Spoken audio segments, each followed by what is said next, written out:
Right, so it's probably about time I fix all the broken guns that Scott bought.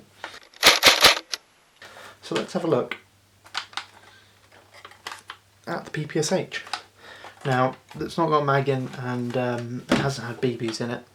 So let me just show you what's going on. Got a 7.4 LiPo here. Put that up.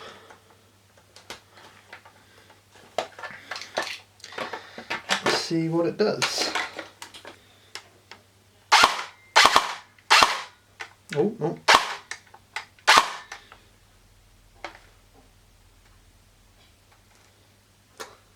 This wasn't working last time I tried this. Getting kind of full auto bursts. Full auto works. Semi-auto also is full auto. Yeah. Okay, let's tear it down and see what's going on. Probably not going to fit, but hey ho. This isn't real wood, this is polymer, but actually looks pretty decent. It had me fooled for a bit. Oh, interesting. Mock charging handle / safety also acts as a spring detent, which is nice. So now that I've got that back, I should be able to hinge that open quite nicely. Get easy access to the hop-up chamber there. But let's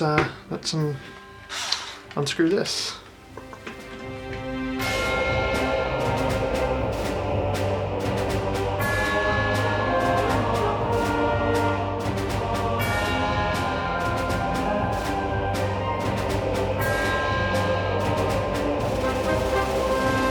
Why have they designed it like this? Pretty much all the screws I need to take out are double screw heads, as in screw heads on both sides, so gotta do some double-handed unscrewing.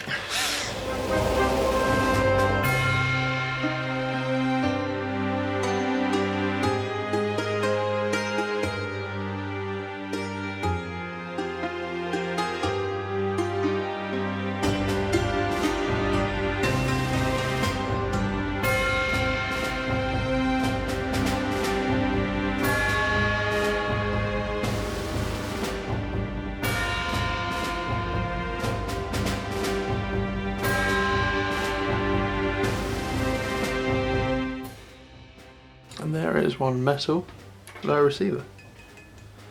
Not magnetic at all. Anyway, that's not the part we're interested in. This is.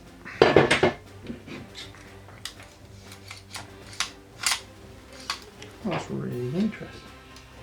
That's what let's do. And let's take the quick change spring out.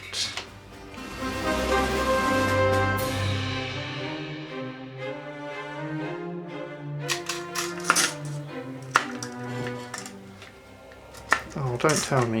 It's got a bit of air seal, but not impressed on that. But that spring is definitely attached to the piston, which is always a bit interesting. Oh, my favourite seat clips.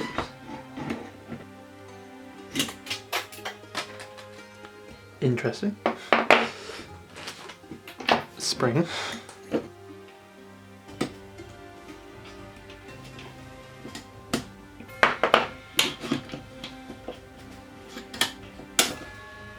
Aha! Got it. Bleeding got it, ain't I? Let's open the gearbox up now. So.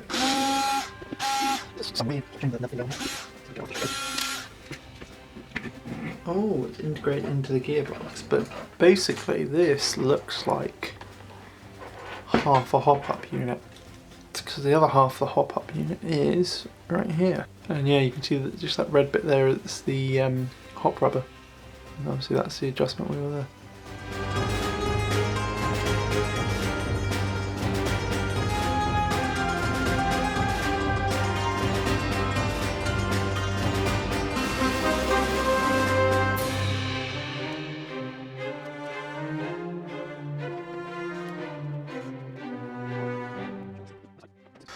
When you pull the bolt rearward, you can lock it in place, like so, and it locks in there, and locks into, don't know if you can see that notch there, and pushes that arm. That arm pushes this arm forwards, and I believe that disconnects the trigger from the micro switch.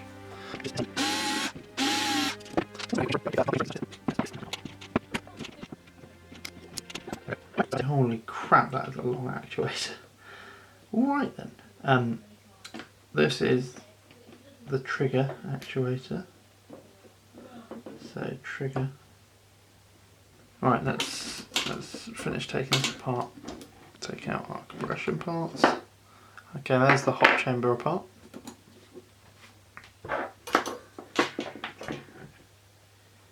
Interesting. Those are JG gears. So I don't think these are going to be stock gears. I'm getting covered in grease here. Right, here's to hoping it's just a screw head down the end of that. It is. Oh, thank God for that. Right.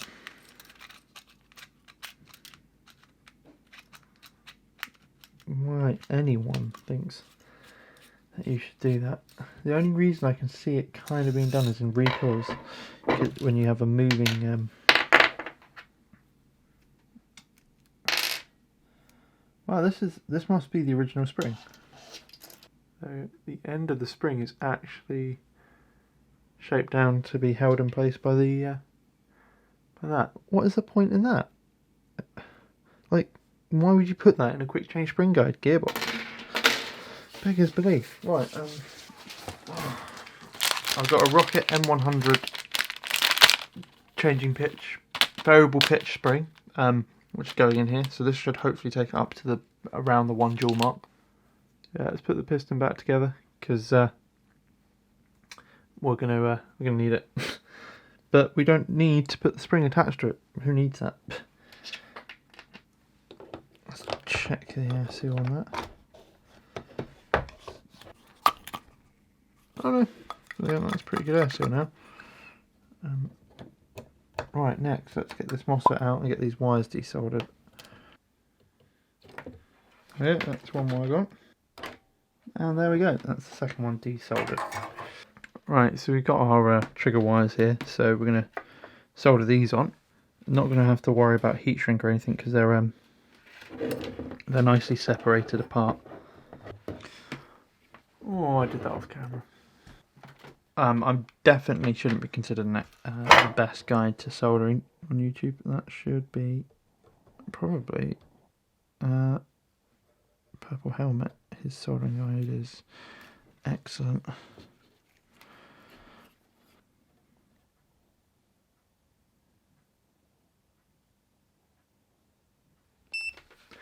So I always like to check my circuits, so I've got this on what you call continuity mode, and it should beep if there is a complete circuit. So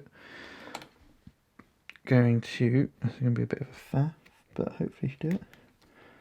Put that on that pad, that on that pad.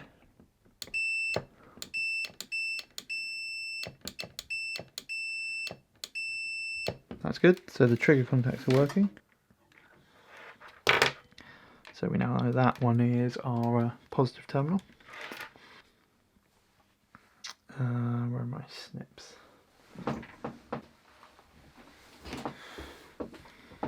So always going to cut a bit more off, just so I know I've got more than enough. I can always trim it back in a bit.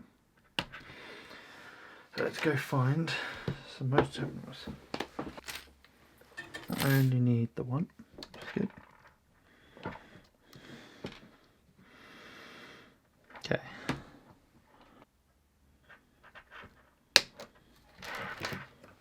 Strip off the outer casing. Now you can get wire strippers, but I don't have any. So I just use some snips, lightly close them and just twist. And there you go. That's that pulled off. Perfect. So you should have a tool for doing this, but I don't have one, so I use pliers, which you really shouldn't do, but hey ho. Those of you who's been following this channel for a while know that sometimes it's definitely do things my way and not the intended way, which isn't always the best, but that's going to work nicely. Then, so we don't get these confused,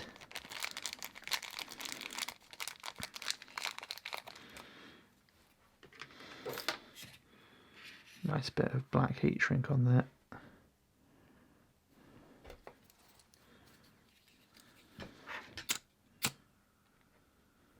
And there we go. So I'm going to twist and then tin these wires. So tinning is how you solder them.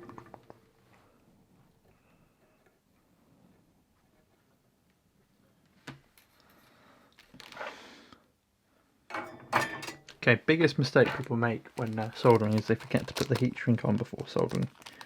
So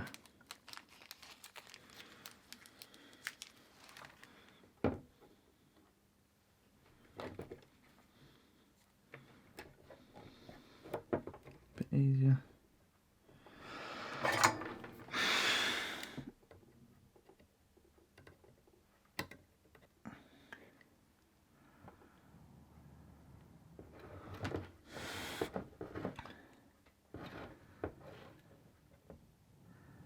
Looks pretty good.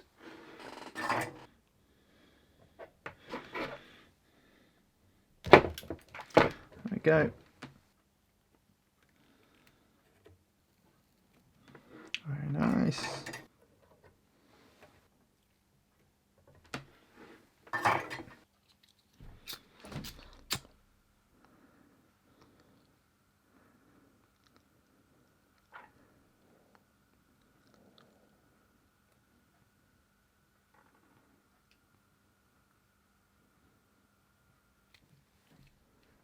And there we go. Heat shrink shrunk. Right, so off camera, after doing the shimming, I've reassembled the gearbox because just a lot to film, so I thought I'd just skip that. And then I get to solving the actual issue, which is not being able to use the selector properly. The root cause of that was no selector being present on the gun. So this selector plate here is a prototype, one that I 3D printed earlier, and figured out some issues with the original prototype design I came up with. The previous owner of this gun told us that they'd set this gun up to only fire in full auto. Fair enough. And I thought that was because they'd broken something and therefore would have included all the components so we could fix that. However, they had not. There's just no selector plate, so the gearbox was like this. That right there is the cut-off lever, and as you can see it wiggles back and forth. So Scott was having firing issues with this because if he held it at certain angles it'd flip around and stop the trigger from working properly. So I have designed, this is prototype number 2, possibly production version number 1, a replacement plate goes on.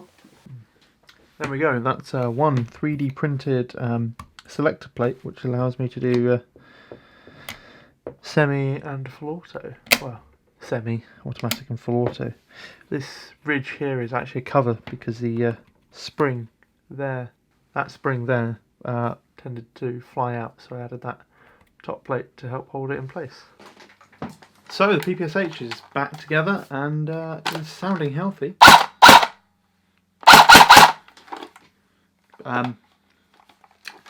Oh, water, that's better. Yeah, that seems alright. That's all running off a stick 7.4. Let me find some 2.5s and whack this through the chrono and see what it shoots at. Right, excuse the computer hum if you can hear it, but I need it on to be able to talk about FPS. So I've run it through the chrono and put 10 rounds through it. It worked out about 270 on 2.5s with a about 5% variance, which, you know, I can get better, but I think with that style of hop up it's going to be pretty hard, seeing as the way it kind of joins together messes with the hop up lips a bit. Anyway, carrying that through, that works out at about 300 FPS on the dot for 0.2s, which is actually pretty good considering it's a submachine gun. You're going to be up close and personal with it quite a lot of the time, so provided the range is there, which I'm hoping it will be, because I believe it's TM Bucking I chucked in there a while back, and it's got a decent-ish looking barrel in it. Hopefully it should perform well enough for Scott's needs, seeing as his long rifle is an M14, so he's kind of got the best of both worlds there, submachine gun, long rifle. But yeah, that would do it for the PPSH build, rebuild, fix, upgrade. Still need to do a buttstock for it though.